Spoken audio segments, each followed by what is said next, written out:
Zinc metal రాడో, Plato, వైరో.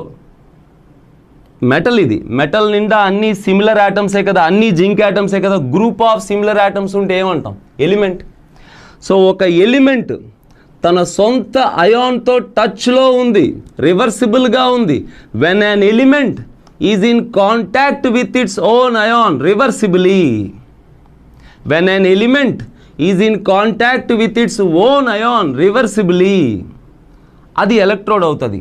Sir anode అవుద్దా, cathode అవుద్దా? వాళ్ళ పొటెన్షియల్స్ డిసైడ్ చేస్తాయి.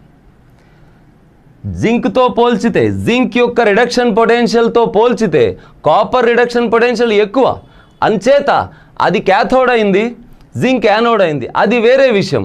యానోడ్ అవ్వాలన్నా క్యాథోడ్ అవ్వాలన్నా ముందు ఏమవ్వాలి? ఎలక్ట్రోడ్ అవ్వాలి కదా. సో ఈ సిలబస్ మొత్తం, ఈ చాప్టర్ మొత్తం ఒక ఎలక్ట్రోడ్ తయారు చేయడానికి ఫండమెంటల్ పాయింట్ ఏంటి? ఎలిమెంట్ తన సొంత అయాన్తో కాంటాక్ట్లో ఉండాలి. అది కూడా ఎలాగా? రివర్సిబులీ ఇన్ కాంటాక్ట్. అంటే అవసరమైతే ఎలిమెంట్లోంచి యాటమ్ దూకేసి సొల్యూషన్లోకి వచ్చేయగలగాలి, లేదా సొల్యూషన్లో ఉన్న అయాన్ యాటమ్ మీద, మెటల్ మీద డిపాజిట్ అయ్యేలా ఉండాలి. So when an element is in contact with its own ion, అది ఎలక్ట్రోడ్ అవుతుంది. గుర్తుపెట్టుకోండి. యానోడ్ అవుద్దా, క్యాథోడ్ అవుద్దా ఎవరు డిసైడ్ చేస్తారు?